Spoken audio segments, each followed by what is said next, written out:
Buenos días, ¿cómo están? Ya listos casi para el fin de año. Bueno, el día de hoy vamos a hablar sobre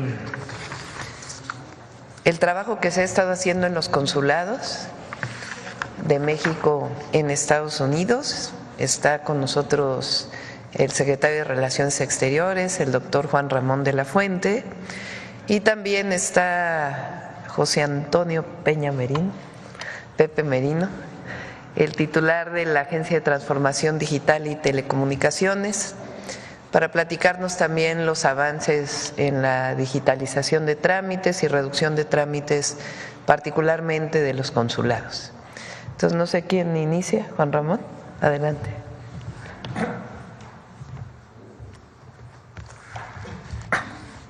Muchas gracias, Presidenta. Buenos días tengan todas y todos ustedes. Si me ayudan con la primera diapositiva. Aquí pueden ver ustedes el universo que tenemos que proteger y apoyar en los Estados Unidos. Hay 38.4 millones de mexicanos, de los cuales 11.5 de ellos son de primera generación. Hay 4 millones de migrantes indocumentados y 26.9 millones son de segunda generación. También hay un buen número de paisanas y paisanos que radican en Estados Unidos en condiciones más particulares. Los beneficiarios del programa DACA, los famosos Dreamers, como se les conoce, que son muy emblemáticos, 433,000, y quienes tienen visa ya sea de trabajadores agrícolas, que son los H2, o de los no agrícolas, que son los H2B, los agrícolas son los 2A, y otro pequeño grupo de visas de trabajo que se derivaron del Tratado de México con Estados Unidos y Canadá. Estas serían, digamos, en términos generales, las comunidades mexicanas en los Estados Unidos. La siguiente, por favor. Esta es una actualización muy breve de lo que tuve oportunidad de comentarles hace algunas semanas. Ya se cumplió prácticamente el año calendario, ya llegamos a diciembre y el modelo humanitario de movilidad que ha puesto en marcha el Gobierno de México durante el gobierno del presidente López Obrador y que se le ha dado continuidad durante el gobierno de la presidenta Sheinbaum, pues ha funcionado. Como ven ustedes, se ha mantenido esta disminución muy dramática, diría yo, de 75% en comparación a hace justamente un año. Pensamos que es un modelo que funciona, que siempre puede perfeccionarse, pero que ha respondido de manera muy satisfactoria a este fenómeno que sigue y seguirá con nosotros. La siguiente, por favor. Para poder atender a nuestras y nuestros paisanos, México tiene la red consular más grande del mundo en un solo país. Es decir, ningún otro país del mundo tiene tantos consulados en otro país como los que tiene México en Estados Unidos. Son 53 consulados. El primer consulado se fundó hace 200 años, en 1824, en Nueva Orleans, y el último de ellos se echó a andar el año pasado, en New Brunswick. Entonces tenemos esta red consular que nos permite cubrir, yo diría que razonablemente, aquí vemos en cada entidad federativa, en cada estado de la Unión, cuántas y cuántos connacionales viven y cuáles son las circunscripciones que nuestra red consular tiene bajo su responsabilidad. La siguiente, por favor. Muy brevemente, solamente para recordar lo que nuestros paisanos y nuestras paisanas representan para la economía de los Estados Unidos. representan una fuerza de trabajo muy importante, desde luego ayudan muchísimo a la economía nacional y a sus familias, mandan más de 60,000 millones de dólares al año, pero esto representa menos del 20% de lo que en realidad están generando con su trabajo. El resto se queda en los Estados Unidos. Aún, por supuesto, los que no tienen documentos pagan impuestos y contribuyen de manera importante al pago de impuestos en los Estados Unidos. Se estima, esta es una cifra, la última que tenemos de hace 2 años, que son 42.6 mil millones de dólares lo que pagan de impuestos quienes no cuentan con una documentación formal, y 121.5 mil millones lo que las personas migrantes contribuyen. En su conjunto, la estimación que se tiene, y todas estas son fuentes estadounidenses, son fuentes de ellos, no son fuentes nuestras, salvo en el caso de las remesas que llegan a México, que son datos del Banco de México. Se estima que contribuyen aproximadamente con el 8% del Producto Interno Bruto más grande del mundo, que es el de los Estados Unidos. Entonces, son trabajadoras y trabajadores que contribuyen de manera importante al desarrollo de sus comunidades allá y que desde luego juegan un papel fundamental para apoyar a sus familias en México. La siguiente, por favor. ¿En qué consiste básicamente la protección consular en materia legal que ya están de manera preventiva otorgando nuestros 53 consulados? Lo primero es la estrategia legal. Hay un programa de asesorías legales externas que se fortaleció con la contratación de 329 asesorías. Estas son asesorías jurídicas que ha contratado por instrucciones de la Presidenta, la Secretaría de Relaciones Exteriores, y que apoyan el trabajo legal de nuestra red consular. A estos abogados, dentro del programa PALE, que así se conoce, Programa de Asesorías Legales Externas, se han sumado muchos otros consultores, despachos, abogadas y abogados, muchos de ellos de origen mexicano, que de manera voluntaria se han acercado también o han reaccionado al llamado de los consulados para tener una red potente, digamos, de asesorías jurídicas que están muy actualizados. ¿Por qué? Porque la legislación en Estados Unidos sobre el tema migratorio es complicada. Hay un marco jurídico internacional, hay una convención importante, la Convención de Viena sobre asuntos consulares, hay una legislación federal estadounidense y después cada estado de la Unión tiene su propia legislación estatal. Entonces, las asesorías jurídicas tienen que considerar esos 3 marcos de referencia jurídicas, y parte importante de lo que harán y estamos ya empezando a hacer es que el debido proceso se cumpla. Ahorita entro un poco más en detalle de eso, que nos avisen, como lo marcan las convenciones internacionales, a nuestros consulados cuando detengan a cualquier persona independientemente de su estado migratorio, que podamos tener actualizadas toda esta enorme diversidad de leyes, y para ello ya se puso en marcha un observatorio, ahí está la liga por si alguien quiere verificarlo, donde estamos permanentemente actualizando los cambios que se están haciendo en las legislaciones estatales para endurecer o no tanto, según el caso, las leyes migratorias. La siguiente, por favor. Tenemos un programa que es fundamental, que es preventivo e informativo.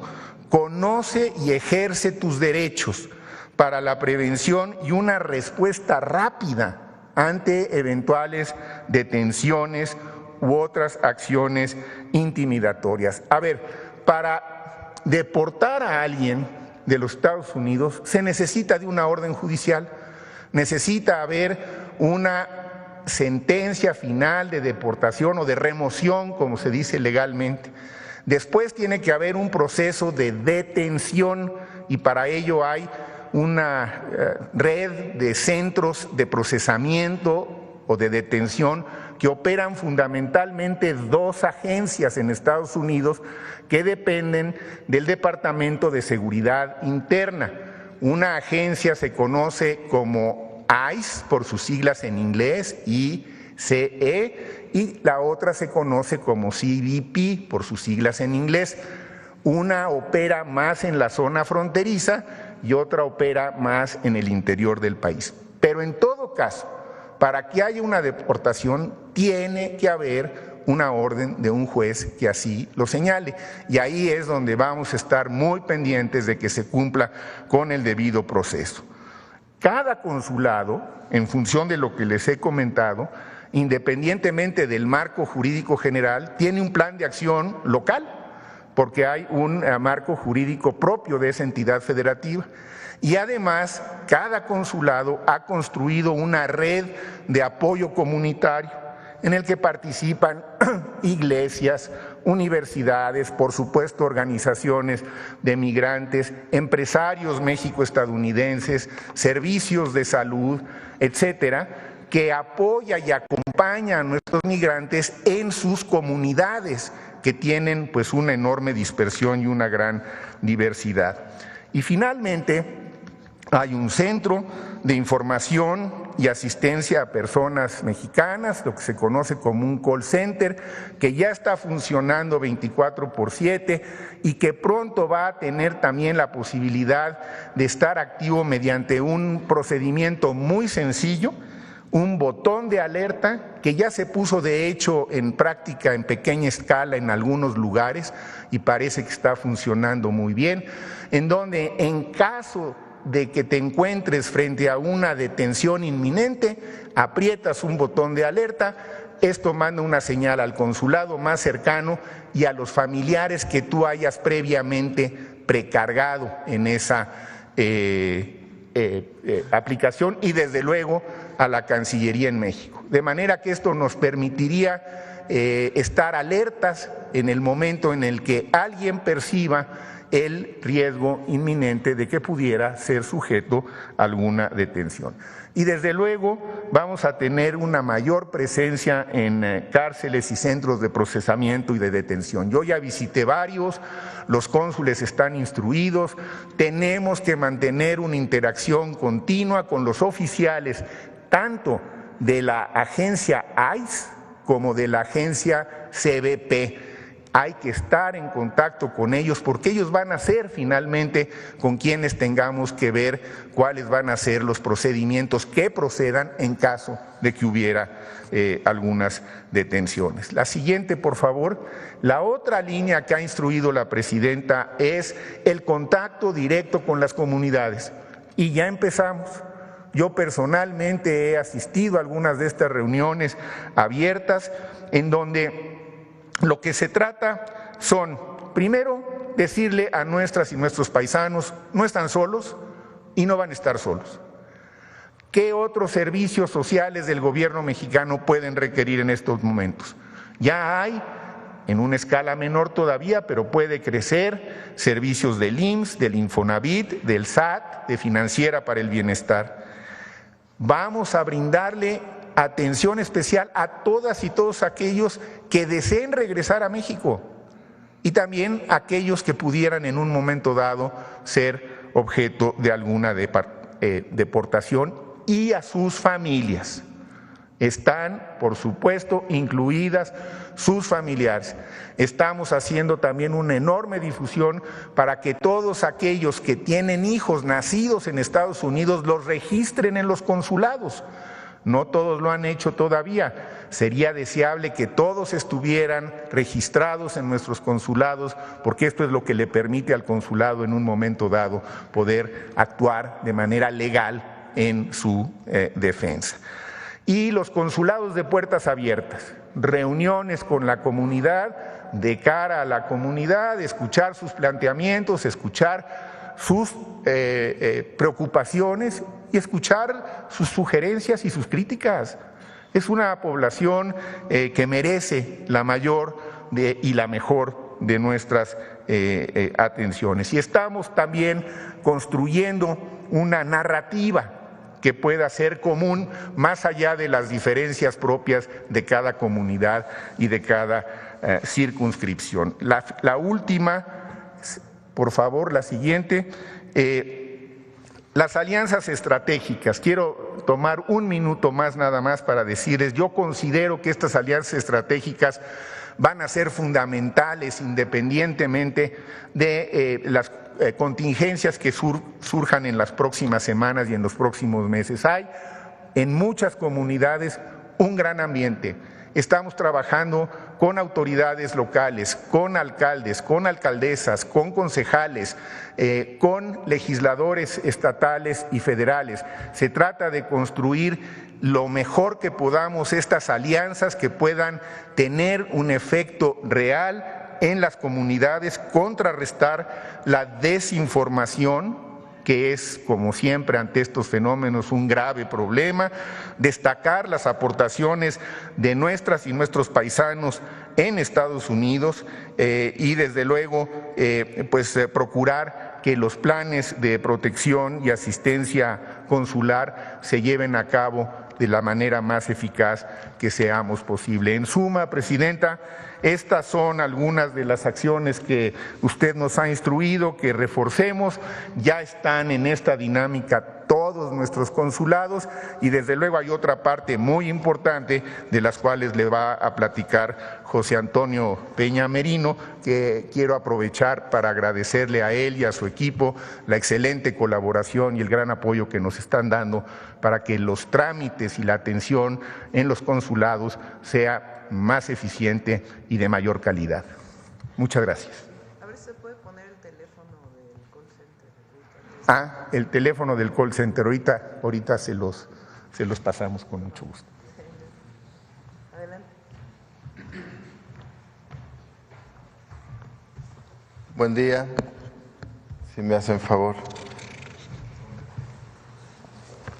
Bueno, como adelantaba el canciller y la presidenta lo ha mencionado repetidamente, el proyecto de simplificación y digitalización en los consulados que sirven a nuestras paisanas y paisanos en Estados Unidos, pero también en el resto del mundo, pues es uno de los proyectos prioritarios y que ya hoy estamos en condiciones de lanzar con 2 trámites de alto volumen, que ahorita les detallo. Siguiente, por favor. Primero, la ventanilla única de servicios consulares, son 52 trámites en total. Hoy queremos presentar los trámites de registro civil, que son de los más comunes que utilizan nuestros connacionales en Estados Unidos, y el tema de las citas para aquellos trámites que requieren hacerse de manera presencial, además de proveer la información que ya adelantaba el canciller, el Observatorio de Leyes y Medidas Antiinmigrantes, protección a personas mexicanas en el exterior para buscar asistencia y, por supuesto, el Instituto de Mexicanas y Mexicanos en el Exterior. Entonces, si me hacen favor y podemos abrir el sitio muy rápido nada más para mostrarlo. Bueno, este es el sitio, es miconsulado.sre.gov.mx. Al inicio está el tema que ya adelantaba el canciller y poco a poco vamos a ir habilitando los distintos botoncitos.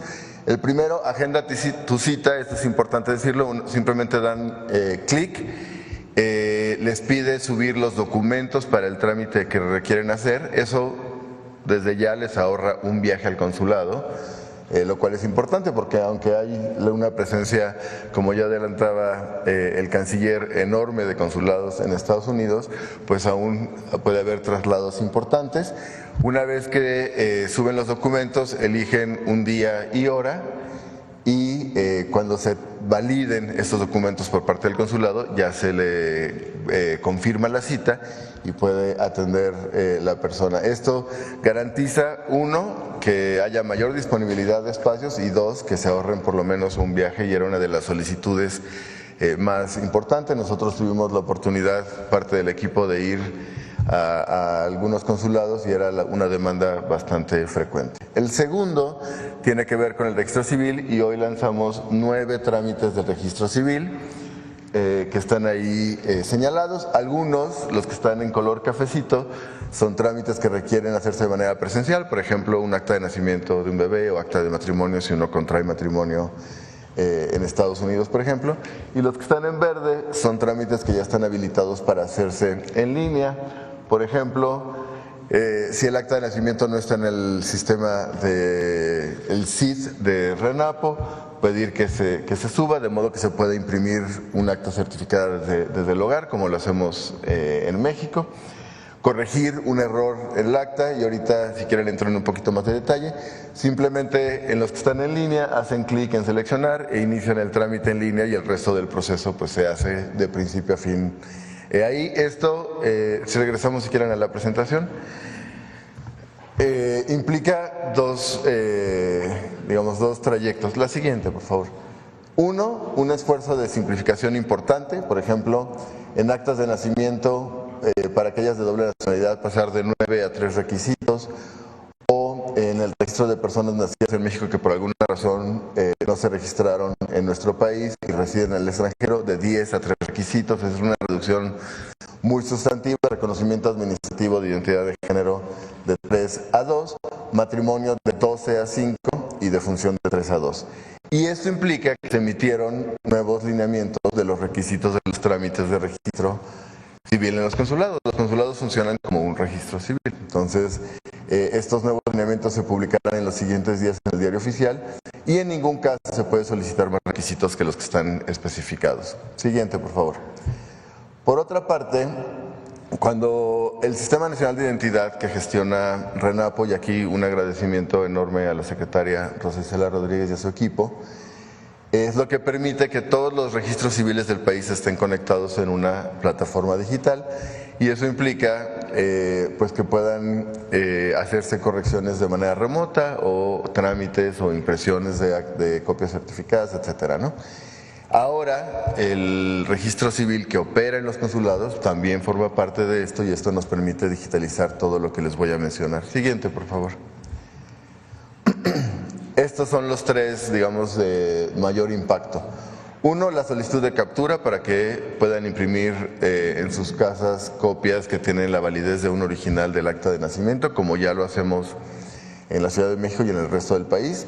Dos, corrección de extractos, y esto les voy a dar un ejemplo. Si por alguna razón en el acta de nacimiento estaba mal nuestro apellido, nuestro nombre, le pusieron MA en lugar de María, o Velázquez con S en lugar de con Z, o bueno, cualquiera de estas posibilidades, pues nuestros connacionales tenían que venir hasta su estado en donde fueron registrados, solicitar esta corrección y hacer todo el trámite, ¿no? Y eso pues evidentemente implicaba que no pudieran hacer el otro trámite que seguramente buscaban hacer con el acta corregida, ¿no? Entonces ahora lo van a poder hacer de manera remota, las dos. Uno, corrección de extractos, que es cuando en el libro está correcto pero en el acta está incorrecto, o aclaración de actas, que es cuando desde el libro está incorrecto algún dato, ¿no? Y estos trámites, por supuesto, se pueden realizar desde Estados Unidos, pero desde cualquier parte del mundo. Y aquí la verdad un reconocimiento enorme y un agradecimiento enorme a las 32 entidades del país. A poder habilitar estos trámites de manera digital implicó una coordinación con los 32 registros civiles, 28 ya están implementados, nos faltan 4 que son estados en los que había una transición de gobierno, pero se van a concluir en fechas muy pronto, ¿no? En las siguientes semanas o días, y eso permite además que al habilitar esto para nuestros connacionales en Estados Unidos y el resto del mundo, pues realmente ya lo habilitamos para todos, ¿no? Es decir, si hay una persona nacida en Oaxaca que vive en Baja California, pues también podrá hacer, por supuesto, de manera remota la corrección y aclaración de actas. Entonces, la verdad, un esfuerzo enorme por parte de los gobiernos estatales, por parte de la Secretaría de Relaciones Exteriores, los consulados y la Agencia de Transformación Digital. Siguiente, por favor. Y lo que les decía de las citas, los documentos se suben en formatos digitales en miconsulado.sre.gov.mx, seleccionas fecha y día con disponibilidad, y los documentos se validan y se informa por correo electrónico o el medio de contacto que hayan compartido la aceptación de la cita, o bien si se requiere algo más. No es un rechazo propiamente de la cita, Puede ser que al subir un documento digital no sea legible para el consulado, entonces piden que se suba una versión legible, etcétera, ¿no? Siguiente, por favor. Y esto es, no voy a leer todos, por supuesto, pero esto es todo lo que viene, ¿no? Iniciamos la ventanilla con estos trámites del registro civil. En enero nos vamos a dedicar a hacer un ejercicio de simplificación y digitalización.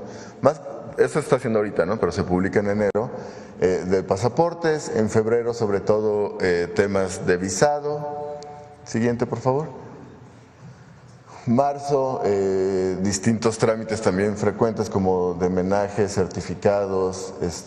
En abril, otra serie de trámites y así hasta el mes de junio, en donde queremos agotar la totalidad de trámites que requieren nuestros connacionales y permitir, pues, por supuesto, una interacción mucho más efectiva, cercana,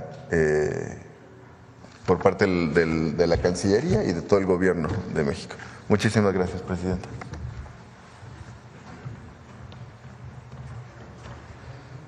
¿Tenemos por ahí el teléfono? A ver si ya lo tiene. A ver, póngalo.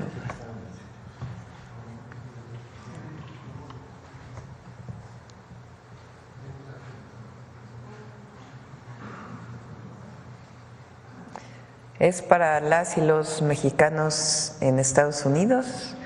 Este es los teléfonos donde pueden llamar 24 horas al día, 7 días a la semana, para cualquier asesoría y en particular si hay algún problema jurídico, legal, que sepan que van a ser apoyados. Bueno, antes de pasar, este llamado que hicimos con el himno migrante y el llamado que estuvimos haciendo a muchos mexicanos y mexicanas en el exterior, nos enviaron varios videos, a ver si los podemos pasar.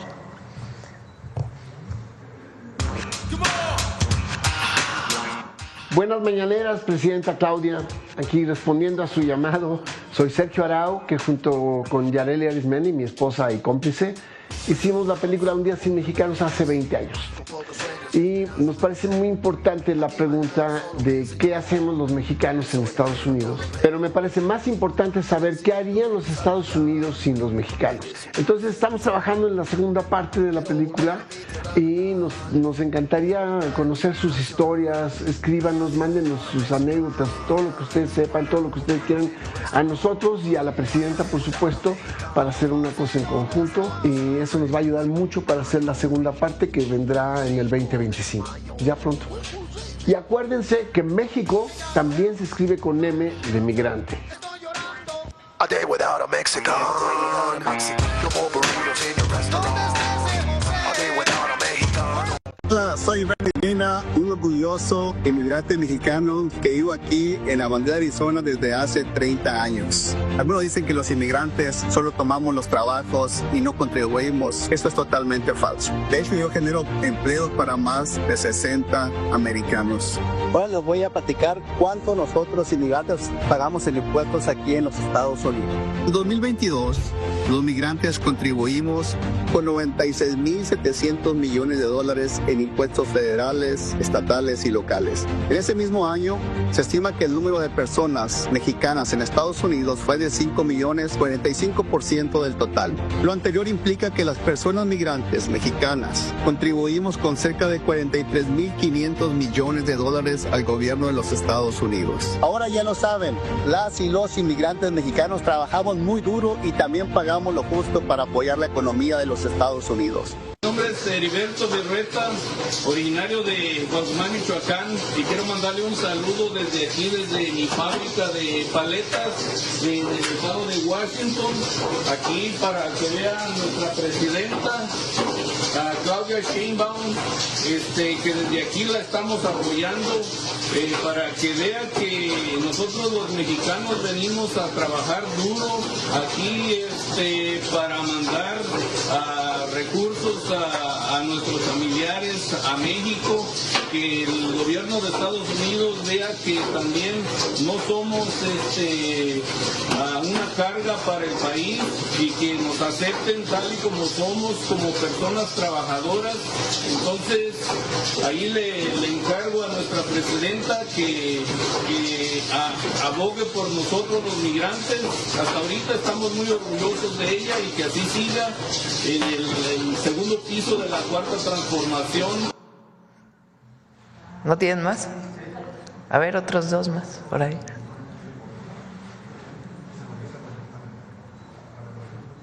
¿Sí los tienen? Desde Denver, Colorado. Felicidades a todos los inmigrantes del mundo en el Día Internacional del Inmigrante. Buenos días a todos los mexicanos y mexicanas, donde quiera que se encuentren. Buenos días, Presidenta Claudia Sheinbaum. Saludos desde San José, California. Hola paisanos, les mando un fuerte abrazo desde San Antonio, Texas. Muchas felicidades en su día. Somos la salsa que le damos el sabor a la economía de Estados Unidos. ¡Viva México desde Taft, California! Doctora Claudia Sheinbaum, un orgullo tenerla como nuestra primer mujer presidenta de México. Confiamos en ustedes. Un abrazo desde Denver, Colorado. Hola, somos las Twins, Ellie y Maggie. Desde Santa Mónica, California. Le mandamos un fuerte abrazo desde Canadá y que viva México. Presidenta Claudia, le mando un abrazo desde Francia. Aquí pasamos mucho frío, pero nos cobijamos con el amor del pueblo de México que no tiene fronteras. Desde el área de la Bahía de San Francisco le mando un caluroso saludo. Aquí, como en toda la Unión Americana, habemos millones que la apoyamos. Claudia, desde Minnesota, aquí en Estados Unidos, queremos mandarte todo nuestro apoyo. Contamos con el pueblo de México y que viva México. Mandamos un gran abrazo desde Barcelona. Desde el río San Logan, en Montreal. Doctora, desde Hawái, las mexicanas te apoyamos. Desde Madrid, todo el apoyo desde Francia. Su servidora Stephanie Fernández le manda un abrazo con mucho cariño desde el Círculo Polar Ártico Noruega. Porque amamos a México, aún estando lejos. Desde Luxemburgo. Desde Ljubljana, Eslovenia. Desde Zurich, Suiza. Desde Denver, Colorado. Saludos desde la ciudad de La Milla. Desde Santa Ana, California. Que vivan los y las migrantes. ¡Viva México! ¡Viva! Siempre vamos a apoyar a nuestros hermanos y hermanas migrantes. Adelante. Aquí, en medio. Adelante, vamos primero en las filas de adelante y si nos da tiempo vamos atrás. Hola, Presidenta. Gracias. Karen Ballesteros, de Canal 11. Primero, preguntar sobre el tema, sobre esta aplicación del botón de alerta que presentaba el canciller. Si nos puede detallar cómo va a funcionar exactamente, quién la está desarrollando, cuándo empezaría a funcionar y si es similar a la aplicación que se tiene ahora en la Ciudad de México. Sí, lo estamos desarrollando con el apoyo de la Agencia de Transformación Digital y la idea es que sea una aplicación muy sencilla porque la queremos fundamentalmente para casos realmente de emergencia, ¿no? En el momento en que la necesites. ¿Cuándo es cuando la puedes necesitar? Pues cuando te sientas que estás frente a una detención inminente y lo único que hace, que es importantísimo en el proceso, primero, avisarle al consulado para que el consulado tenga notificación y se pueda movilizar al más cercano en el que te encuentres.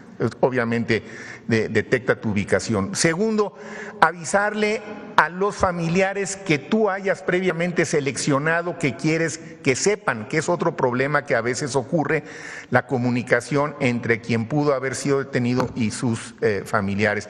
Y tercero, notificar directamente a la Cancillería. Entonces, es relativamente sencillo, tiene únicamente esas tres funciones. Les decía yo que algunos abogados que nos están auxiliando de las asesorías que se han contratado en Dallas, Texas, tienen un procedimiento muy similar que lo han estado utilizando con buen éxito, o sea, funciona. Lo más importante, si alguien por alguna razón llega a ser detenido, independientemente de su estatus migratorio, es que el consulado debe estar informado. Por ley lo tendría que hacer la agencia que ejecutó la detención. En general, hasta ahora se ha estado haciendo. Esos son los reportes que tenemos. Pero de cualquier forma, esto es lo que garantiza que el consulado esté enterado y podamos tener una reacción rápida. ¿Y para cuándo se tendría? Bueno, ¿se tiene una fecha estimada?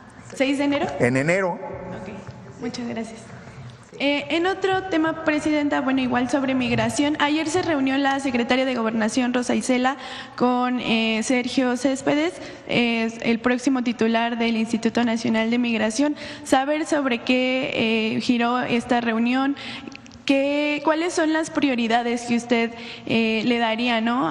O las instrucciones que usted le daría al próximo titular sobre las acciones prioritarias desde el Instituto Nacional de Migración y cuándo él tomaría ya el cargo oficialmente? Sí, va a haber un periodo de transición.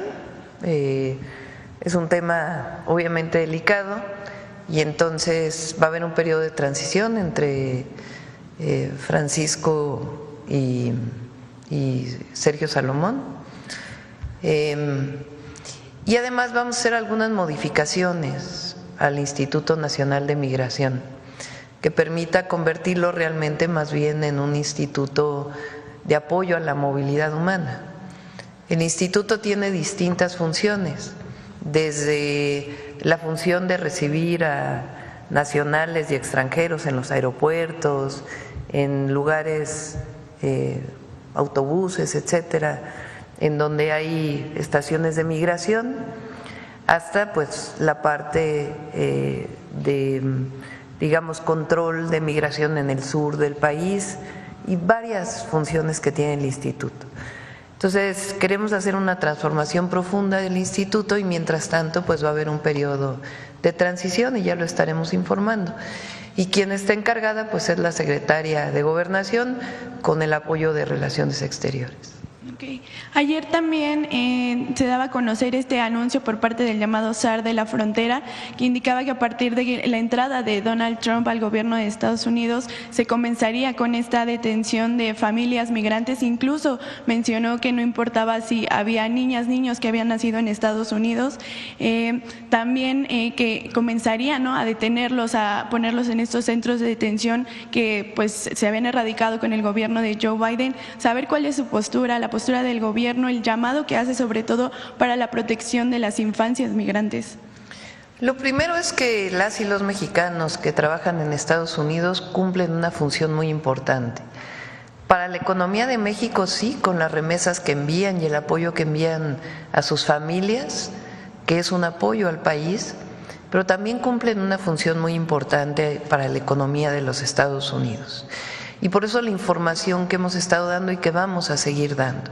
Y es una información que hemos dado al gobierno de los Estados Unidos en este momento con la administración Biden y que vamos a seguir insistiendo con la administración del presidente Trump.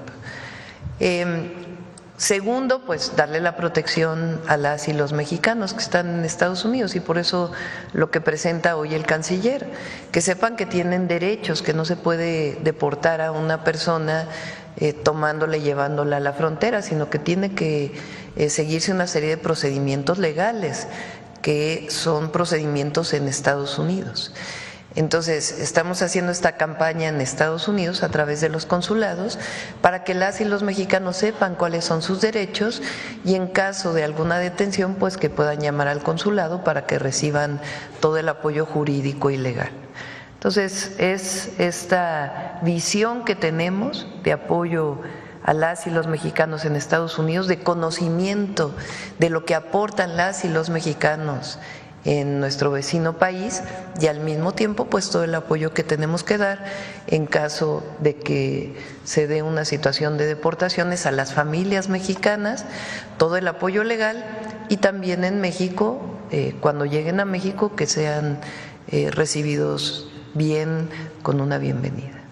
Gracias. En otro tema, ayer daba a conocer sobre este albazo que intentó, que realizó el IFT. ¿Nos podría dar más información sobre estas concesiones? ¿Por qué no platicas? Con su permiso. Bueno, como ustedes saben, el espectro radioeléctrico es propiedad del Estado mexicano, ¿no? Y el espectro radioeléctrico tiene distintas bandas, ¿no?, bajas, altas, para distintos usos. Puede ser radiodifusión o puede ser conectividad, por ejemplo, ¿no? El IFT tiene dos funciones centrales. Una tiene que ver con el tema de competencia y la otra tiene que ver justamente con la otorgación de espectro y licencias, ¿no? Y esto, como en cualquier otro bien público, se hace por medio de concesiones, ¿no? Como ustedes saben, inició con la iniciativa que presentó el presidente Andrés Manuel López Obrador el 5 de febrero, pues la propuesta de simplificación que incluye la desaparición del IFT. Y este es un trayecto pues, que se han dado desde febrero, y justamente un día antes de que se publicara en el Diario Oficial de la Federación lo que el Congreso mexicano aprobó, pues se hace pública inicia, digamos, el proceso ya público de la licitación de más de 2.400 cachitos y cachotes de espectro, ¿no? Algunos son cachitos porque son espectros locales, por ejemplo, para radios comunitarias, y algunos son muy grandes, como la de 600 MHz, que permitiría a un proveedor de telefonía celular proveer o crecer los servicios de 5G, ¿no? Que es parecida a la de 700 que tiene Altán, por ejemplo, que usa Altán. Entonces, nosotros creemos tres cosas de manera importante. Uno, creemos que el proceso de licitación de ocurra con la configuración final que tendrá el regulador de telecomunicaciones, ¿no?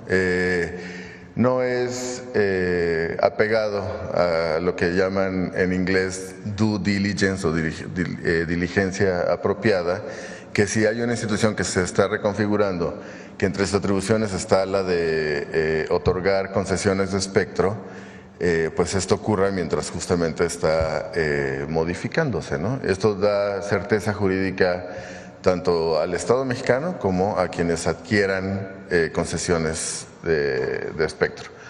Segundo, creemos que la licitación como está planteada pues no cumple a cabalidad con algunos objetivos de cobertura social, ¿no? Y esto es importante porque es parte del mandato que tiene el propio IFT y que está en la ley y en la Constitución, que el tema de cobertura en general, ¿no? Pero sobre todo cobertura social para extractos de menores ingresos o áreas remotas en donde no hay infraestructura. Y tercero, pues el tema del cobro de espectro, que es parte del aprovechamiento que tiene que tener el gobierno mexicano. Entonces, nosotros creemos que el Pleno… ¿Qué vamos a hacer? Que vamos a cancelar. En primer lugar, la posición del gobierno de la presidenta, y que evidentemente compartimos nosotros, es que esta licitación se frene, ¿no? En segundo lugar, esto tiene que aprobarse y nosotros creemos que así va a ser en los siguientes días por los comisionados del IFT que frenen esta licitación.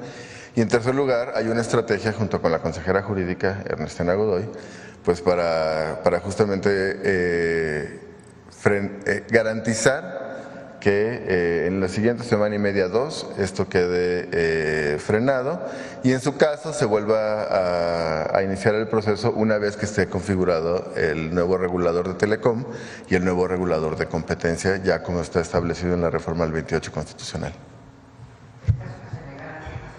No se van a entregar. No. O sea, lo que dice el decreto que salió publicado en el Diario Oficial de la Federación es que tienen que extinguirse, tiene que haber un decreto de extinción de estos organismos que sale ya en estos días. El IFT se divide en 3 áreas, sus funciones. Una va a la agencia digital, otra un organismo que se va a crear en donde van a estar juntos una parte de las funciones del IFT y la COFESE. Es un organismo descentralizado que vamos a crear el próximo año, ya en enero, con sus leyes secundarias, y otra parte se va a comunicaciones y transportes. Quisieron dar un albazo, imagínense licitando todo lo que queda del espectro. Entonces, pues no se puede permitir eso, porque la decisión es del Estado mexicano. No es la decisión de unos cuantos personas que son parte hoy del IFT, el que molestas por supongo, ¿no? quisieron dar este albazo. Entonces no va a proceder. Vamos a hacer todo lo jurídico que sea necesario para que no proceda, porque no es correcto. ¿Quiénes dieron esa concesión del 5G? No, se abre la licitación, o sea, abrieron la licitación de todo lo que queda de la banda, pues no. Sí. ¿Cuántas frecuencias de radio se están licitando? ¿Cuántas frecuencias de radio eran? 2.400, imagínense. En todo el país, todo el país. O sea, lo que queda prácticamente del espectro, lo quisieron licitar un día antes de que... Entonces, eso no va a proceder. No es necesario. No es necesario, sí. Sencillamente a la hora de extinguir el organismo, pues ya no tiene atribuciones para licitar y el nuevo organismo pues va a cancelar cualquier licitación que pretendían hacer. Bueno, a ver, acá.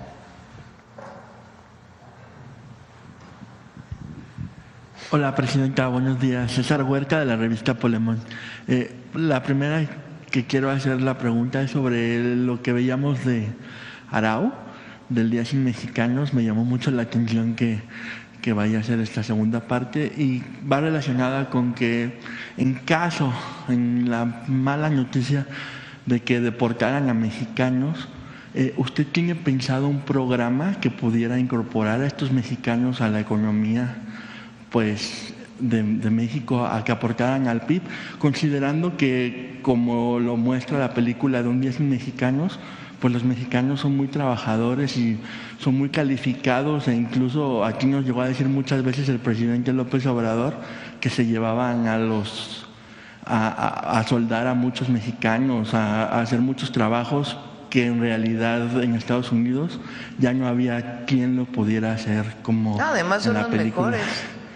Exacto. Los trabajadores del campo, de las fábricas, de la construcción. Vean ustedes todo lo que han aportado y además tienen pequeñas empresas o grandes empresas incluso en Estados Unidos. Entonces, primero que reciban todo el apoyo del gobierno de México a través de los consulados y que sepan cuáles son sus derechos. Segundo, pues lo que hagamos de política exterior de alto nivel, en su momento con ya la administración del presidente Trump. Y tercero, a todos aquellos que lleguen a nuestro país, siempre se les va a recibir y se les va a dar los apoyos sociales, los programas de bienestar y también todo el apoyo que requieran, que en su momento ya lo estaremos informando. Y Un Día Sin Mexicanos pasa por Canal 11, no lo había anunciado. Pasó el 25. Bueno, a ver si la pueden volver a pasar. Otra vez está. No la anunciamos. Y en efecto, Sergio Arau con su compañera van a hacer la segunda parte. Es una película muy buena porque muestra qué pasaría si dejaran de trabajar los mexicanos que viven en Estados Unidos un día. Entonces tiene alguna parte pues más en una sátira, digamos, pero muestra de fondo lo que significan las y los mexicanos en Estados Unidos. Sí. Y, Presidenta, es diciembre y yo sé que estamos en un modo como navideño, con amor y buenos deseos, pero hay quienes parecen estar caminando en otra vía y están muy enojados y siguen difundiendo ataques.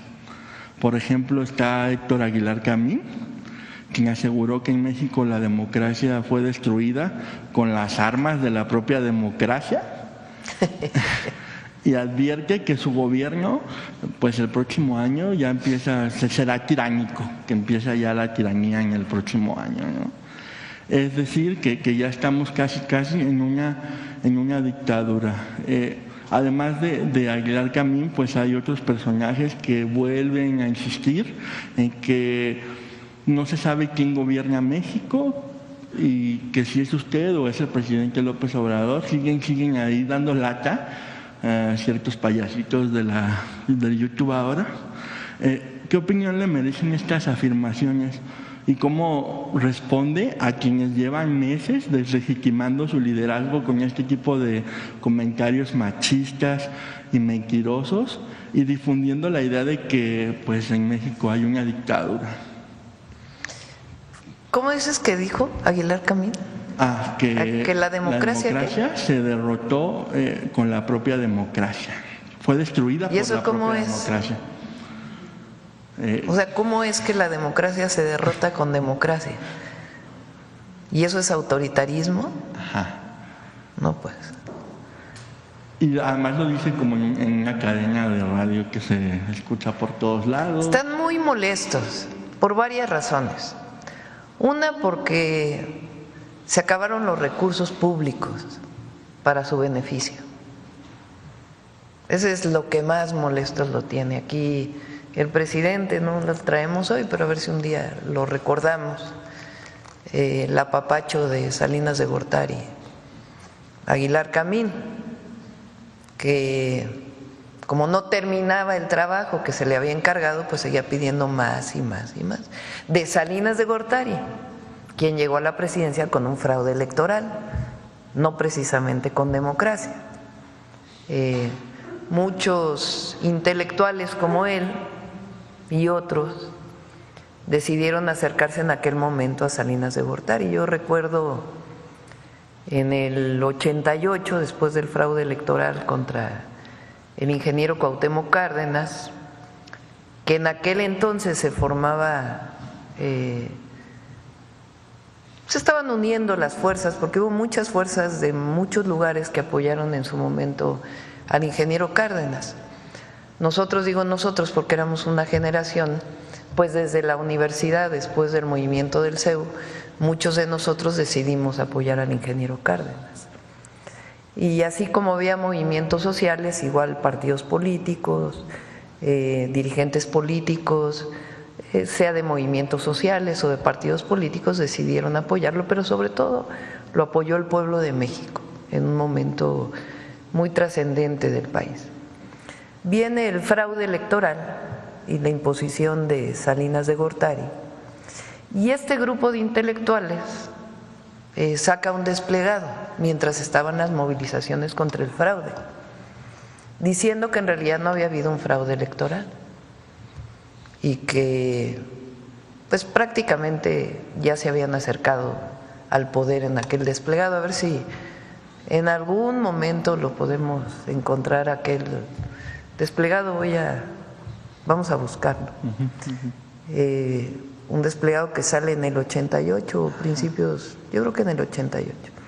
Y son todos estos intelectuales que el presidente llamaba intelectuales orgánicos al poder de entonces, que se acercan, y se acercan principalmente vinculados con recursos económicos. Los cooptaron, digamos. Cuando en el 18 llega el presidente López Obrador, pues a lo mejor tenían alguna esperanza de que siguiera ese flujo de recursos, pero no. Entonces se enojan muchísimo, y lo que les ha ido pasando es que su enojo como que les pone un velo que evita que hagan un análisis de lo que realmente está pasando en el país. Y es un apoyo popular muy grande a la Cuarta Transformación, por la revolución de las conciencias, pero también porque ha dado resultados para el beneficio de quien menos tiene, pero para el beneficio de todos. Ayer estaba viendo, por ahí sale una gráfica de las reservas del Banco de México, histórico, récord. Es decir, la economía está sólida. También salió recién la inflación, que bajó todavía más la inflación, y no digamos pues lo que significa la inversión extranjera directa, la mejora en salarios, la disminución de la pobreza, de las desigualdades. Entonces este grupo, y particularmente estos comentócratas, no entienden lo que está pasando en el país y dicen cosas tan absurdas como eso de que el autorismo llega a través de la democracia. O sea, ¿cómo? Entonces, lo que hay es un gobierno del pueblo, por el pueblo y para el pueblo, y va a seguir habiendo, porque no nos vamos a alejar del pueblo de México. Entonces, si en el 18 tenían esperanzas de recibir algún apoyo económico, pues en el 24 a lo mejor también tenían un poquito de esperanza de que las cosas cambiaran.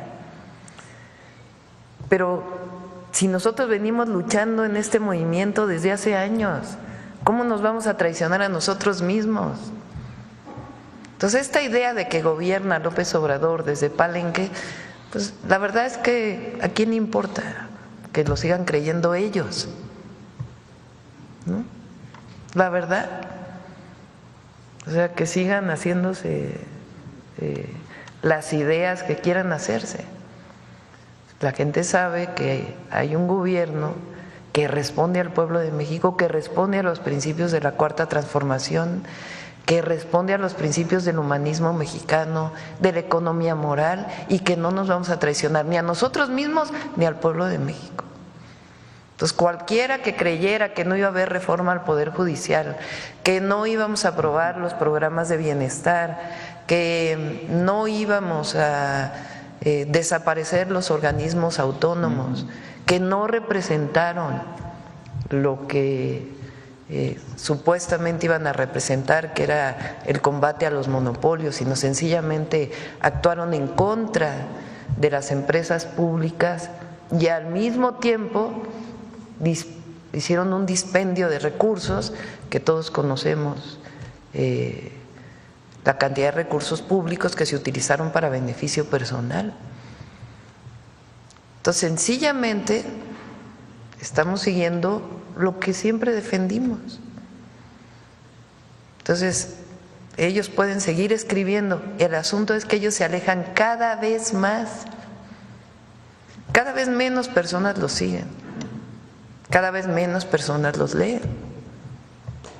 Pero bueno, hay democracia, ¿no? Porque siguen escribiendo lo que ellos decidan y va a seguir habiendo, porque hay libertad de expresión, libertad de reunión, libertad de manifestación, y la democracia la entendemos como el gobierno del pueblo, por el pueblo y para el pueblo. Muchas gracias, Presidenta. Y hablando de estas buenas noticias, como lo que nos mostró ahora con la gráfica de las reservas, en términos económicos, pues México también cerró con cifras récord en inversión extranjera y en empleo. O sea, en empleo hay muy poco. Empleo récord, inversión extranjera directa récord, reservas del Banco de México récord, inflación bajando. ¿Qué estrategias tiene planeadas para impulsar este crecimiento, como ese buen deseo del 2025? ¿Qué han pensado para que se mantenga también este ritmo y que el 16, si mal no me equivoco, bueno, en la tercera semana de enero, considerando la primera semana como el fin de diciembre y el principio de enero, vamos a presentar lo que llamamos el Plan México, del que hemos hablado aquí en la mañanera. Vamos a tener una reunión con el Consejo de Empresarios que presentamos aquí, empresarias, y estamos trabajando en esto que llamamos el Plan México, que tiene como objetivo el fortalecimiento de la economía nacional, impulsando la economía desde abajo, que es nuestra visión, con obras públicas, de inversión pública, obras de inversión mixta y el esquema de inversión privada que estamos planteando. Porque la relocalización de empresas va a seguirse dando en nuestro país. Y lo que queremos con esta relocalización y con el impulso a la economía nacional, desde la microempresa hasta grandes empresas, es fortalecer lo que se fabrica en nuestro país, las cadenas de valor, disminuir las importaciones y fortalecer la economía nacional. Hay un plan ya establecido con metas, objetivos claros, que tenemos que publicar de incentivos cada mes, cómo van a ser los polos de bienestar, en dónde van a estar ubicados, qué orientación económica van a tener, en cada sector de la economía, cómo vamos a generar estas cadenas de valor. Entonces hay un proyecto para el país de largo plazo, no solamente para el sexenio, evidentemente nosotros tenemos que desarrollarlo en el sexenio. Entonces, esto nos pone en otra condición, no solamente es lo que se pensaba en el periodo neoliberal, que no debería de haber política industrial, llegaron a decir esa barbaridad, y que el mercado iba a resolver todos los problemas. No, nosotros pensamos que el Estado tiene una parte muy importante, la iniciativa privada tiene otra parte importante, pero tiene que haber un plan y una conducción. Y eso es lo que estamos obligados a hacer. Se hizo en el primer periodo de la Cuarta Transformación y ahora nos toca pues este segundo piso. Muchas gracias, presidenta. Alma.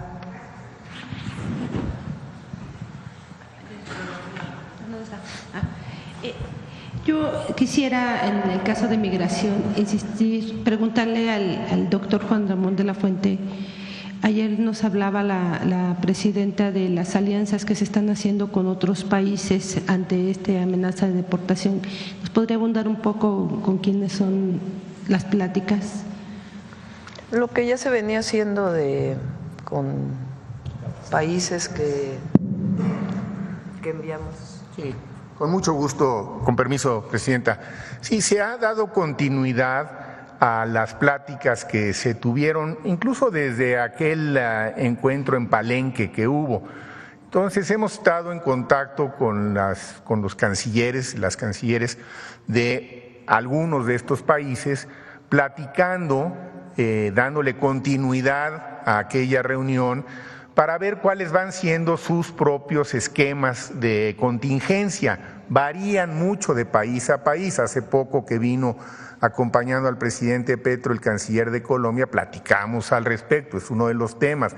Hemos platicado al respecto con el canciller de Guatemala, de hecho quedamos en que probablemente tendríamos una reunión con ellos en enero. La subsecretaria Cerura ha estado también en contacto con algunos otros en Honduras.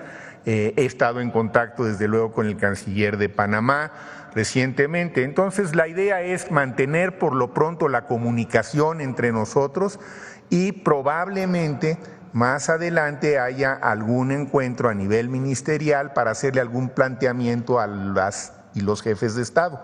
Pero la comunicación sigue siendo, la verdad, muy fluida. En esto como que estamos en el mismo canal varios de estos países. Gracias, doctor.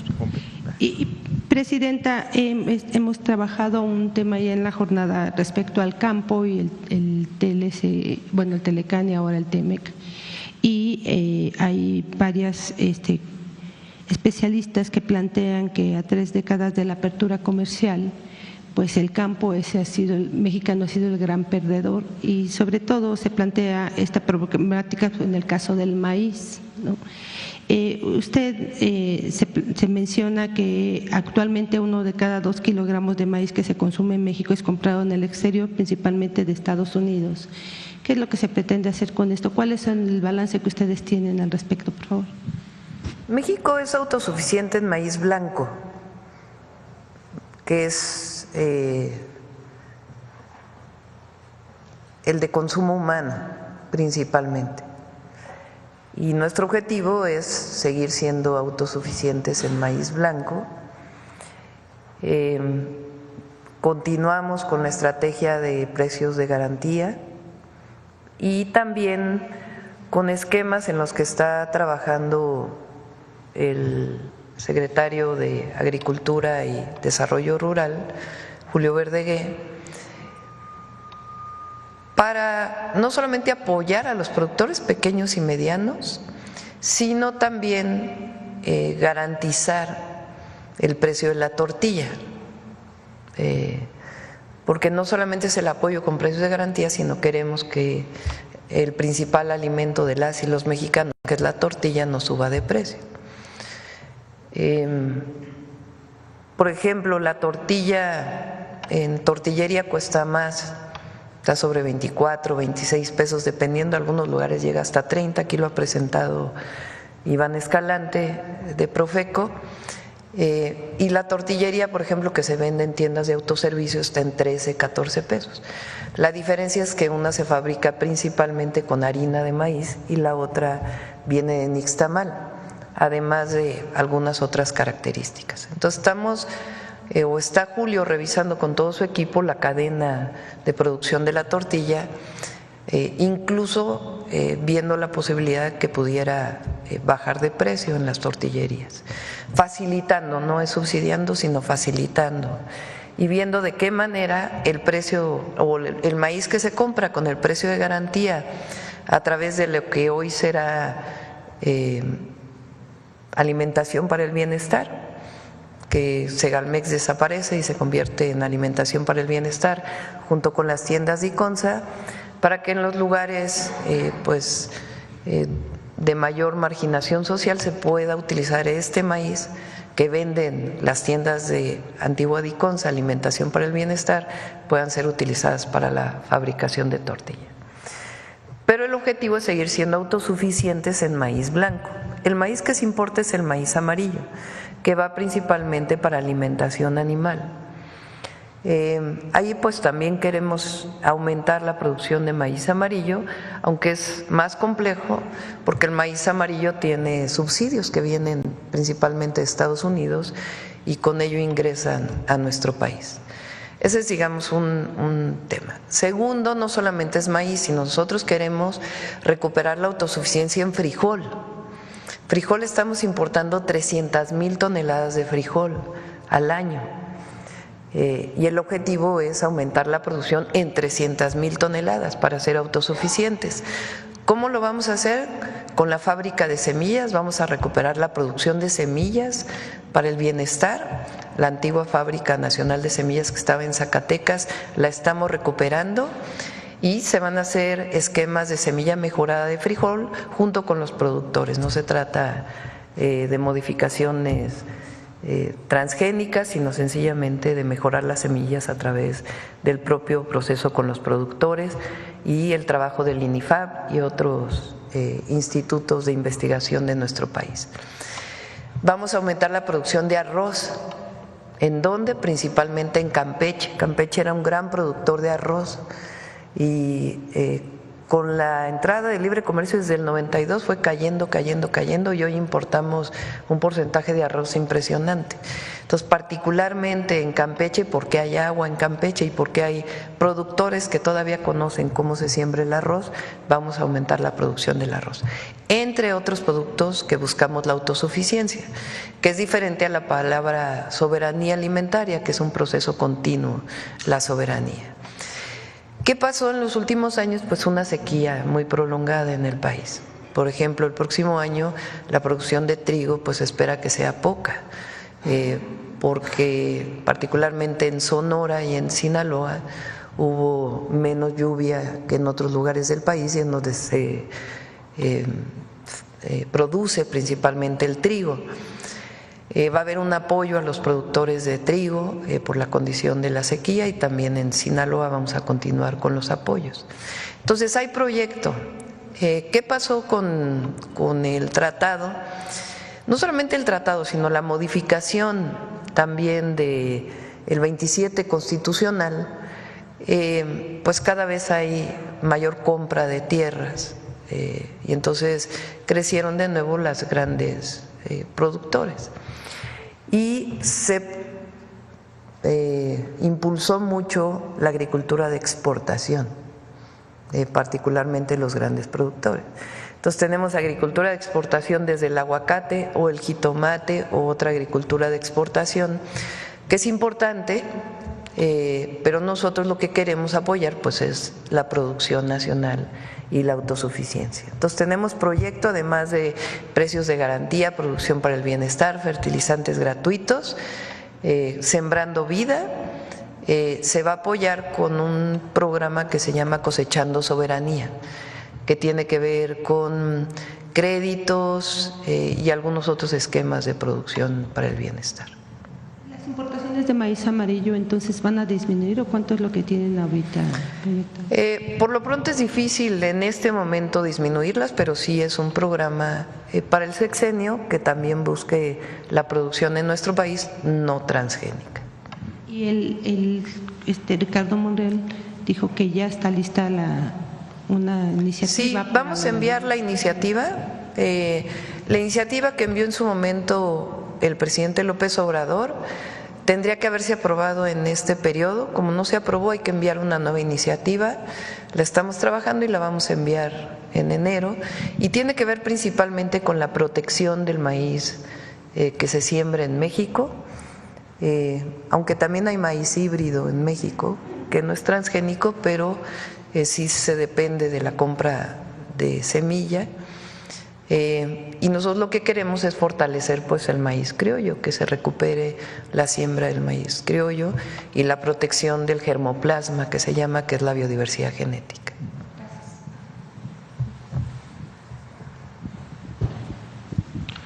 Gracias, presidenta. Fernando Mejía, de Grupo 7 Noticias. Me gustaría hacer un poquito más hincapié en el tema de las deportaciones. Sé que, como ya ha comentado ahorita, pues aún falta, esperando que pues no tengamos que llegar a este punto, pero en caso de que fuera así, ¿cómo se garantizaría que las familias deportadas puedan reconstruir su vida en México, incluyendo pues los accesos a la vivienda, servicios básicos, etcétera? Y a estas mismas personas, ¿cómo se les orientaría pues a aquellos que construyeron un patrimonio ya en Estados Unidos? Con un programa especial que estamos trabajando, lo coordina la secretaria de Gobernación. Lo primero pues es apoyar a los mexicanos y mexicanas que viven en Estados Unidos con todo lo que planteó el canciller. Y todo el trabajo que tienen que hacer los consulados, además pues del apoyo de lo que significa el reconocimiento de su trabajo en Estados Unidos, que es importante, y en México evidentemente. Y por otro lado, en caso de que lleguen a México, pues darles todas las facilidades para que puedan tener acceso a los programas de bienestar y donde ellos decidan vivir, pues que se le den las condiciones para que puedan hacerlo. Ok, gracias, presidenta. ¿Qué pasaría con todos aquellos migrantes que pues no sean de nacionalidad mexicana y pues lleguen a nuestro país? Nosotros somos solidarios con todos y con todas, pero nuestra opinión es que Estados Unidos debería llevar o repatriar a las personas en sus países de origen. Entonces esa es nuestra opinión y nuestra posición hasta ahora, y es una posición que ha tenido México desde hace tiempo, y particularmente en el último año que se reforzó la estrategia humanitaria de migración, de movilidad humana en nuestro país. ¿Y qué pasaría en caso de que pues sí manden pues a migrantes que no sean pues mexicanos? Pues ya lo estamos trabajando, pero de todas maneras nuestra orientación pues es darles la facilidad para que regresen a sus países de origen. Ok, ¿se les apoyaría de alguna manera? Y también Estados Unidos tiene que apoyar. Ok, en otro tema, ¿qué opina acerca de estas amenazas de Donald Trump acerca de tomar el canal de Panamá? Pues ya manifestamos nuestra solidaridad, nuestro apoyo al presidente de Panamá y al pueblo de Panamá, al pueblo y al gobierno de Panamá. El canal de Panamá es de las y los panameños y así tiene que permanecer. Ok, en otro tema, presidenta, ¿qué significa para usted el respaldo pues de figuras como Mike Vigil, ex jefe de la DEA, que dijo que Donald Trump pues no sabe nada y la felicitó a usted diciendo que es supremamente inteligente? Y y pues usted, ¿cómo recibe esta percepción de la imagen de México en el extranjero? No conocí esta declaración, tendría que leerla a ver exactamente qué fue lo que planteó. Yo lo he manifestado varias veces. Nosotros esperamos tener un buen acuerdo con el gobierno del presidente Trump en varios sentidos. Nosotros buscamos colaboración, coordinación en varios temas, nunca subordinación y siempre defendiendo nuestra soberanía. Pero nosotros estamos convencidos, y creo que también el presidente Trump, de que el tratado comercial es un buen tratado, que ha ayudado a Canadá, que ha ayudado a Estados Unidos, que ha ayudado a México, y juntos hacemos o sumamos el 30% de la economía mundial, que la relación comercial nos fortalece y nos va a seguir fortaleciendo frente a otros polos de desarrollo, en particular China. Entonces, esa es nuestra posición, la seguimos manteniendo y la vamos a mantener siempre. Por supuesto que el presidente Trump pues toma sus propias decisiones, ¿verdad? Pero buscamos tener comunicación con él para poder explicar. En el terreno de migración, respetando los derechos humanos, nuestra soberanía, pues se puede colaborar. En el terreno de seguridad podemos colaborar. Por razones humanitarias, nosotros tenemos que colaborar con Estados Unidos para evitar que el fentanilo siga quitando la vida de muchísimos jóvenes. El día 7 de enero vamos a presentar la nueva campaña de fentanilo y también una miniserie aquí en La Mañanera que va a ampliarse en los canales públicos sobre cómo es que se creó el fentanilo y cómo es que llegó a ser la crisis que representa hoy particularmente en Estados Unidos. Es importante que se conozca. Pero además vamos a hacer esta campaña, vamos a fortalecer la campaña con anuncios en la televisión, estamos reeditando ya con algunas correcciones lo que se hizo para las escuelas, particularmente secundarias, educación media superior, la guía para los padres y las madres, la comunicación general a todas las y los mexicanos, particularmente a los jóvenes que no consuman drogas y menos el fentanilo, que es una droga muy adictiva que finalmente lleva a la muerte, como otras drogas también. Todo esto lo vamos a hacer a partir del 7. Si se fijan, el presidente Trump anunció recientemente que iba a hacer una campaña en Estados Unidos. Pienso que, entre otras razones, por la comunicación que tuvimos y lo que le expresamos en aquella llamada telefónica, aquí Juan Ramón estuvo presente, cuando le platiqué la campaña que hizo el presidente López Obrador, se interesó muchísimo y de inmediato a quien estaba con él le dijo: hay que hacer una campaña igual en Estados Unidos, y recientemente la anunció.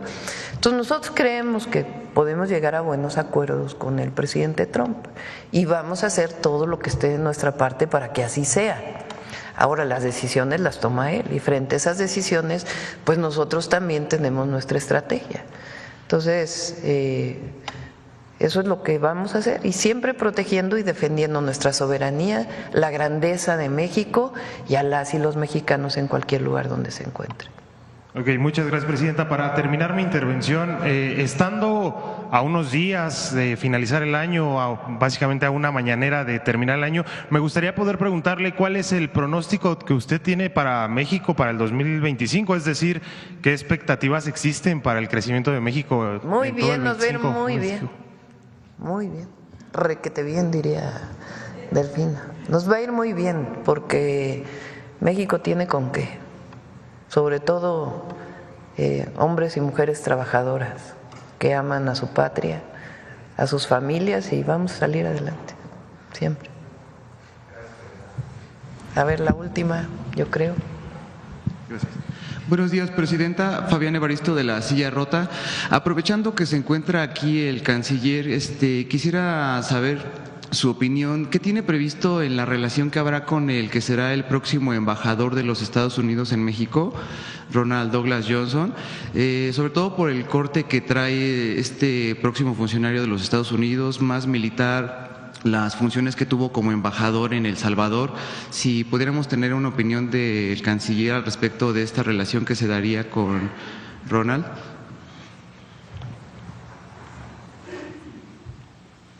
Mucho gusto, con permiso. A ver, la diplomacia es la diplomacia y tiene reglas que son universalmente aceptadas independientemente de los antecedentes de quien las ejerza. Desde luego, pues vamos a buscar tener toda la cooperación y la mejor de las coordinaciones, y también desde un principio y en términos diplomáticos pues tratar de transmitirle cuáles han sido con toda claridad las indicaciones de la presidenta y los principios constitucionales de política exterior. Siguen siendo la mejor brújula que puede haber para conducir una relación diplomática con cualquier país o en cualquier foro multilateral. Tenemos estos principios normativos que son los que definen al final cuáles son nuestras prioridades, nuestras conductas y nuestras reacciones. Entonces, seguramente a él le darán, como siempre le dan a los nuevos embajadores, una información actualizada sobre México, cuáles son esos principios constitucionales y cómo nos normamos. Yo creo que nos vamos a entender con él. Tiene antecedentes que no son los convencionales de los diplomáticos de carrera, pero eso no impide el que las reglas diplomáticas se apliquen. Entonces, entre las reglas diplomáticas universalmente aceptadas, nuestros principios constitucionales de política exterior y las indicaciones que sobre aspectos puntuales nos va dando la presidenta, yo estoy de verdad confiado en que vamos a lograr tener con él, como con todos los demás embajadores, una forma de operación que sea razonable, respetuosa y eficaz. Correcto, canciller. Gracias. Y otra pregunta, aprovechando que se está aquí al frente, estas acciones extraordinarias que nos estaba mencionando hace un momento en apoyo a los mexicanos radicados en Estados Unidos, ¿merecerían mayores recursos para Cancillería, para Relaciones Exteriores, basado en las amenazas de Donald Trump de estas deportaciones masivas? Hasta ahora el presupuesto que tenemos nos parece suficiente, no se afectó en lo más mínimo el trabajo consular, de hecho se reforzó porque había algunas plantillas que estaban con vacancias que las hemos cubierto, obviamente todas las plazas tienen que estar listas y preparadas para el próximo año, y si en algún momento dado se requirieran más recursos, pues ya lo platicaré yo con la presidenta a ver qué indicaciones nos dan, pero en este momento no tengo esa preocupación, más bien estamos muy ocupados en que aprovechemos bien estas próximas semanas para hacer todo el trabajo informativo, de difusión y preventivo que seamos capaces de hacer. Okay. ¿Hay suficiente personal para poder hacer frente de este apoyo? Sí, las vacantes que había en algunos consulados se están llenando ya y vamos a estar al 100. Sí, yo creo que la red consular de México, déjeme decirle brevemente, la verdad es que es una red consular que está sólida. Ahora que he tenido oportunidad de visitarlos y de platicar, no solamente con las y los titulares, sino con el personal, con los cónsules de protección, con los cónsules de documentación, con quienes nos apoyan en las ventanillas. La verdad es que están comprometidos, están motivados. Yo creo que tenemos una red consular que va a estar a la altura de las circunstancias y pues lo está supervisando también de manera directa la presidenta. Entonces podríamos hablar de que recursos materiales, monetarios y humanos por el momento están cubiertos desde el Estamos por el momento cubiertos y si surgieran algunas necesidades adicionales, pues en su momento las platicaríamos con la presidenta para dárselas a conocer y recibir sus indicaciones. Muchas gracias, canciller. Al contrario. Gracias, presidenta. Bueno, a ver, la última aquí y ya terminamos. Gracias. Presidenta, buenos días. Invitados, buenos días. Compañeros y compañeras, muy buenos días. Héctor Latempa de Medio Puntos Suspensivos Radio, Puntos Suspensivos Comunicación.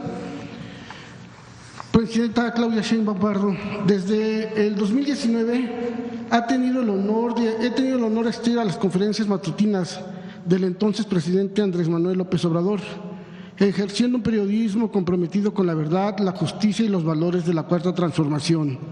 En este espacio pude llevar el caso del ingeniero Leoncio Salinas Romero, un hombre trabajador y digno que enfrentó una situación profundamente injusta y desoladora.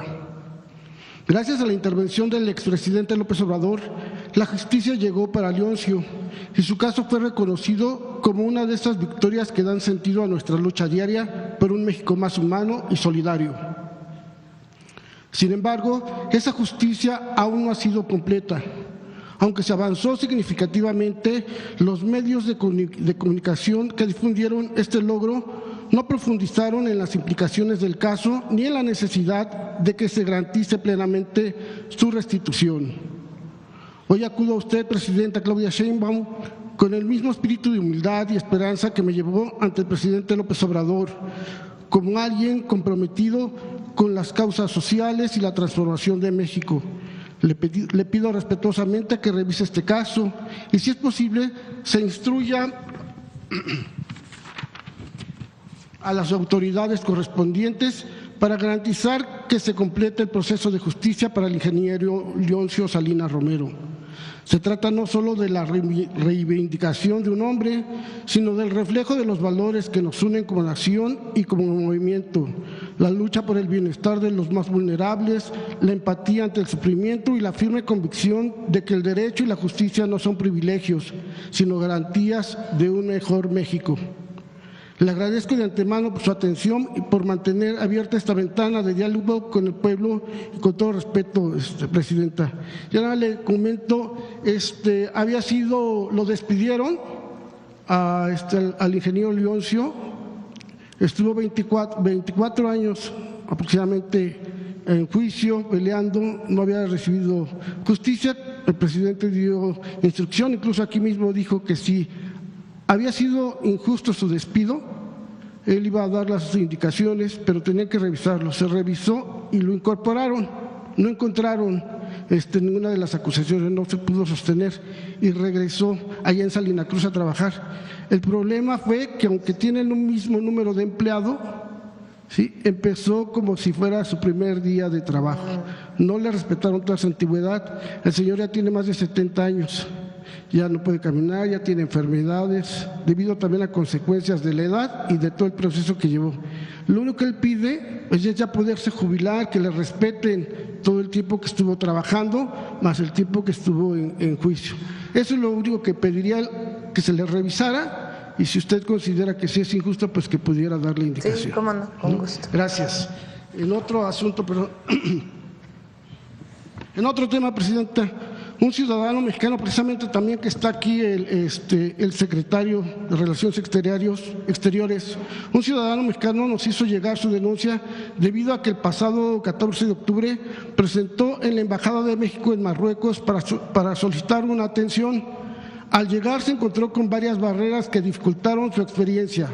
Los guardias locales no hablaban español y, lo más preocupante, ningún miembro del personal de la embajada salió a atenderlo, a pesar de que era evidente que se trataba de un mexicano en busca de asistencia. Esta situación pone de manifiesto un problema recurrente entre los migrantes mexicanos que residen en el exterior: la falta de atención y humanismo por parte de algunas representaciones diplomáticas. Los ciudadanos que votan por la transformación de México en el exterior esperan que las embajadas y consulados sean un reflejo de los principios de esta cuarta transformación, ofreciendo un servicio cercano, accesible y humano. Sin embargo, situaciones como esta generan la percepción de que fuera del país se les sigue dando la espalda. Y para esto tengo algunas preguntas. ¿Qué medidas están tomando? Digo, ahorita ya presentaron varias, pero precisamente en estos países o en estos lugares fuera de Estados Unidos, en donde quizá porque son muy pocos los hermanos que están migrantes en otros países, ¿qué medidas se están tomando para asegurar que las embajadas y consulados de México brinden una atención más humanista y eficiente a los migrantes, garantizando que se respete su dignidad y derechos? Sería todo en este sentido. Sí, viene a principios de año una reunión que se hace normalmente con todos los embajadores y embajadoras, y vienen también los cónsules. Entonces vamos a insistir mucho en la principal función, además de representar a nuestro país en el exterior, pues es la protección de las y los mexicanos fuera de México. Bueno, por último, ¿una más? Una más, perdón. Presidenta, solicito a usted su intervención en un caso que pone en riesgo la integridad física, psicológica y emocional de 3 menores de edad víctimas de abuso sexual, psicológico, por parte de su padre, señor Guillermo X o N. A pesar de los esfuerzos por buscar justicia, la situación ha escalado a niveles de politización e intimidación que no deben tener cabida en un sistema que debe proteger a los más vulnerables. Desde febrero del 2024 se inició la denuncia por violencia familiar en la Fiscalía de la Ciudad de México y a través de investigaciones y peritajes emergieron evidencias claras de abuso sexual.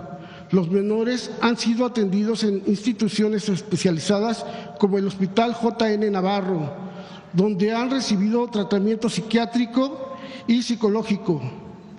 Sin embargo, en lugar de garantizar su protección, las pruebas han sido anuladas y la madre de los menores, Regina Schemann, enfrenta múltiples acusaciones fabricadas, medidas cautelares injustificadas y una clara falta de perspectiva de género por parte de las autoridades judiciales.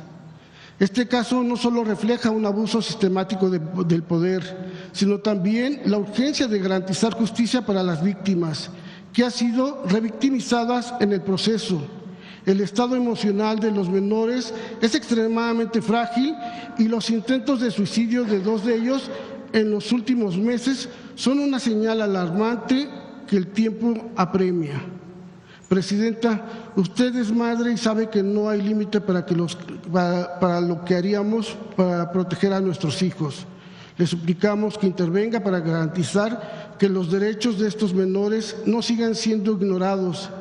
Se necesita su apoyo para garantizar la protección inmediata de los menores y su madre, asegurar una investigación imparcial y libre de consigna política e influencia externa, aplicar justicia con perspectiva de género y el interés superior de la niñez.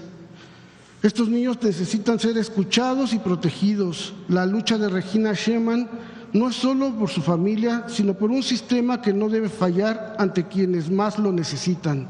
Gracias por su atención y compromiso con la justicia, la protección de los derechos de la niñez. Muchas gracias, Presidenta. Sí, si le das el caso a Adriana, que está aquí atrás, por favor, para que. Bueno, ya cerramos el día de hoy. Bulmaro, Suave Patria. Con su permiso, Presidenta. Quihatzi, desde Palacio Nacional. Les acabo de saludar en la lengua ñañú, u otomí, como muchas y muchos de ustedes lo conocen, y también forma parte de las 10 lenguas indígenas más habladas aquí en la Ciudad de México. Como cada semana, en la sección Suave Patria, la pasión y los sueños las presentamos de diferentes maneras, se viven de diferentes formas. Como en el caso de doña Mireya Montañez y sus compañeras, que entre gritos, aplausos, han encontrado en el softball una manera de superarse, una manera de reír, de brindar el apoyo entre ellas mismas. Por ello, la siguiente cápsula que les vamos a demostrar refleja que el deporte softball nos da historias muy inspiradoras. Con el permiso de usted, Presidenta, amigas, amigos, veamos la cápsula. Pues yo siempre he sido una persona activa, ¿no? Que me gusta hacer ejercicio, me gusta hacer deporte. Yo empiezo en el béisbol, bueno, en el softball, porque mis hijos iban a practicar en los campos de Naucalpan, los llevábamos a entrenar. Entonces estaba jugando un equipo y le dije a mi marido, ay, como que me llama la atención, yo quiero jugar este deporte. Antes del accidente donde perdió parte del brazo, Mireya quería jugar voleibol, pero su destino estaba en otra parte. El softball se convirtió en un camino de vida, un camino que lleva recorriendo con orgullo por más de 3 décadas. En la liga comunitaria, ella es una estrella del diamante. Y tienes que tener mucha mente fría para pensar qué pichada es la adecuada para dominarlas.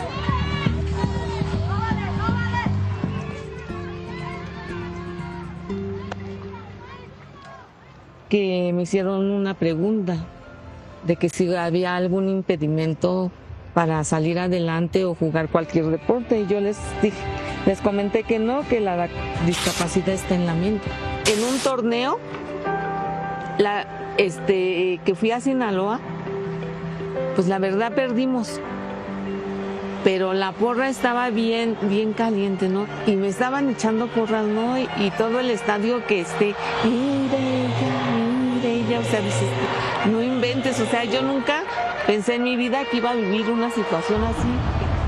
Ya tengo como 30 años jugando, entonces pues, ya es mi pasión, ¿no? Yo creo que ya hasta que me muera, o me muero en el campo de softball o de algo, ¿no? Pero no, ya no lo dejo.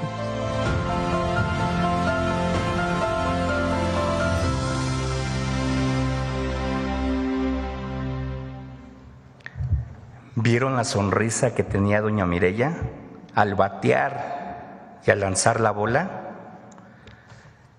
Lo que les queremos decir, lo dice ella claramente, muchas veces la discapacidad está en la mente, porque el pueblo de México es tierra de campeones y campeonas. Hamadi. Muchas gracias. Permiso, Presidenta. Un saludo desde aquí a Mireya. Bueno, nos vamos a Guadalajara. Gracias. Nos vemos el lunes.